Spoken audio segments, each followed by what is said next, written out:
ஒரு காட்டுல ஒரு பெரிய ஆப்பிள் மரத்துல லைலா புதுசா ஒரு கூடு கட்டி அதுல முட்டையும் இட்டு இருந்துச்சு. ஒரு நாள் லைலா உணவு தேட வெளியே போயிட்டு வந்தப்போ மரம் அழுதுட்டு இருந்ததா பார்த்துச்சு.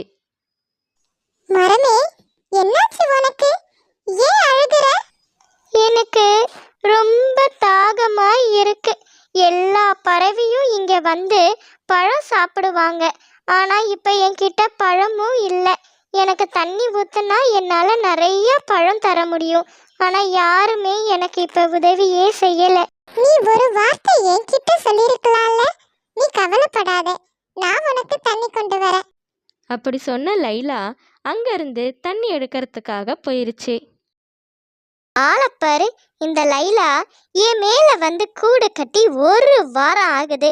அவ மட்டும் நல்ல உணவா தேடி தேடி சாப்பிட்றா. எனக்கும் தாகம் எடுக்கும்னு அந்த லைலாக்கு தோணவே இல்லையே. இருக்கட்டும் இருக்கட்டும், உனக்கு ஒரு நாள் வச்சுக்கிறேன். அன்னையிலிருந்து லைலா எங்கெல்லாம் தண்ணி கிடக்குதோ தண்ணியை எடுத்துட்டு வந்து மரத்துக்கு ஊத்துச்சு. மரத்தை ரொம்ப அன்பா பார்த்துக்குச்சு. நீ முன்ன விட இப்ப நல்ல செழிப்பா இருக்க. எனக்கு உன்னை இப்படி பார்க்க ரொம்ப சந்தோஷமா இருக்கு. என்ன மன்னிச்சிடு. நான் இங்க கூடு கட்ட ஆரம்பிச்சப்பயே உனக்கு தண்ணீர் ஊத்த ஆரம்பிச்சிருக்கணும். உன்னை கவனிக்காம விட்டது என் தப்பு தான். எனக்கு பசி எடுக்கிற மாதிரி உனக்கும் தாகம் எடுத்திருக்கும்ல.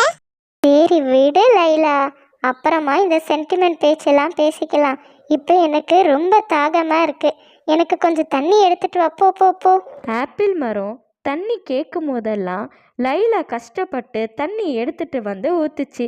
லைலா அந்த மரத்தை ரொம்ப நல்லா பார்த்துக்குச்சு. ஆனால் அந்த மரம் ரொம்ப சுயநலமாக இருந்துச்சு.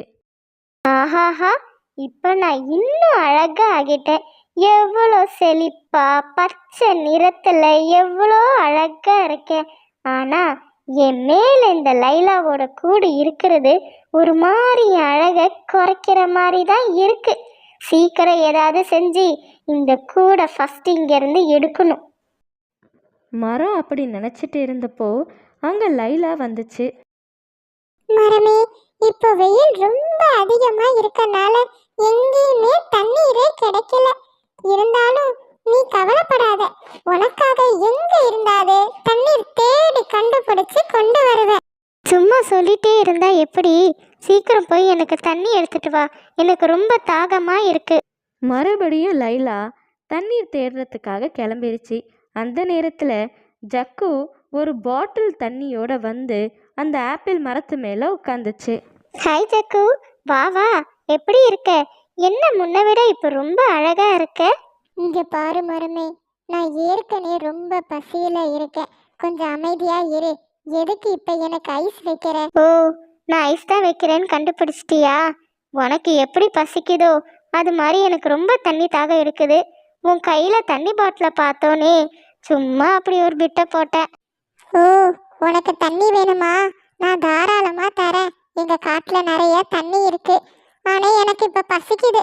சாப்பிட ஏதாவது கொடு, நான் உனக்கு தண்ணி தரேன். ஏன் மேல ஒரு கூடு இருக்குல்ல, அதுல ஒரு முட்டை இருக்கு.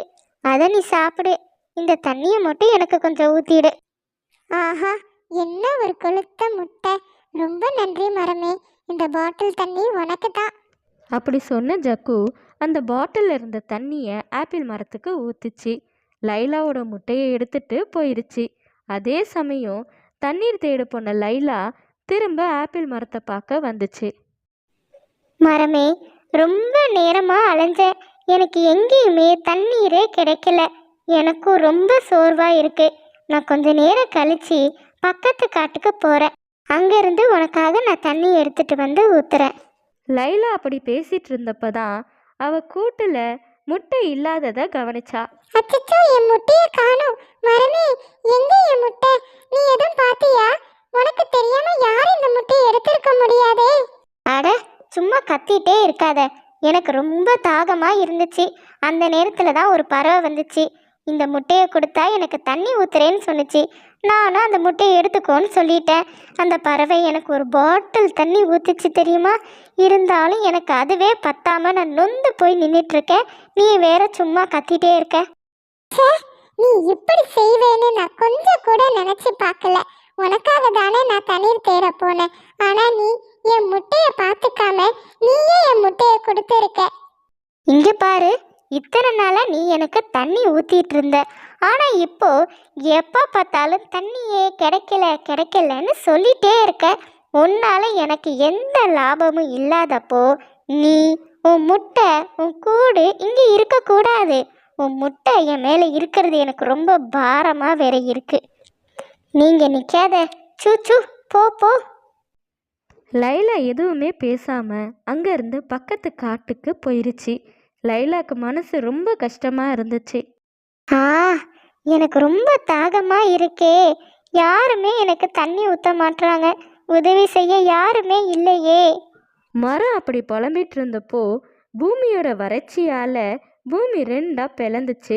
அதில் அந்த மரம் சாஞ்சிருச்சு. என்னால முடியலையே. யாராவது என்னை காப்பாத்துங்க. தயவு செஞ்சு யாராவது வந்து என்னை காப்பாத்துங்க. என்னை கொஞ்சம் நிமித்தி விடுங்க. மரம் எவ்வளோ கத்தியும் யாருமே காப்பாற்ற வரல. அதே சமயம் லைலா பக்கத்து காட்டில் அதோட தோழிக்கிட்ட இப்படி சொன்னுச்சு. இப்போ அந்த மரம் என்ன செய்யுதுன்னு தெரியல. அந்த காடு ரொம்ப வறட்சியா இருக்குன்னு நான் கேள்விப்பட்டேன். தண்ணீர் இல்லாம எவ்வளோ கஷ்டப்படும். உன்னோட நல்ல மனச அந்த மரம் புரிஞ்சுக்கலையே. எங்க பாட்டி சொல்லுவாங்க, நம்ம செய்யற எல்லா தப்புக்கும் கண்டிப்பா தண்டனை கிடைக்கும்னு. ஒரு காட்டில் லட்சுன்ற காக்கா வீடு கட்டுற ஆசையில் முட்டை வியாபாரம் செய்யலான்னு நிறைய முட்டை வாங்கி வச்சுச்சு. நான் சீக்கிரம் முட்டையை வித்து காசை சேர்த்து பெரிய வீடு கட்டுவேன். ரொம்ப பெரிய வீடு. இந்த காட்டிலேயே என் வீடு தான் பெருசா இருக்கணும். பேலஸை விட பெருசா கட்டுவேன். என் வீடு மாளிகை மாதிரி அப்படியே ஜொலிக்கும்.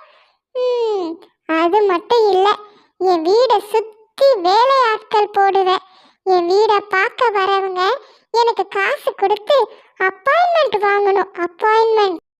லட்சு இப்படி முட்டைகளை பக்கத்தில் வச்சுக்கிட்டு பகல் கனவு கண்டுட்டு இருந்துச்சு. லட்சு சுற்றி என்ன நடக்குதுன்னு கூட கவனம் இல்லாமல் பகல் கனவுல மூழ்கிருச்சு. அந்த நேரத்தில் லட்சுவோட கையே தெரியாமல் கூடையில் பட்டு கூடையும் முட்டையும் கீழே விழுந்து உடஞ்சிருச்சு. அட கடவுளே, என் முட்டை எல்லாம் உடஞ்சிருச்சு.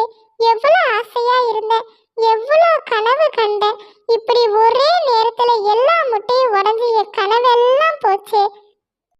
ஹாய் ஃப்ரெண்ட்ஸ், கனவு காண்றது தப்பு இல்லை, கனவுலேயே வாழ்றது தான் தப்பு.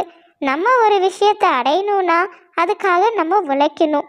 கனவு கண்டுட்டே இருந்தால் மட்டும் பத்தாது, அதே சமயம் கவனமாகவும் இருக்கணும். ஓகே, இன்னைக்கு சப்ஸ்கிரைபர்ஸ் நேரம் பார்க்கலாம் வாங்க.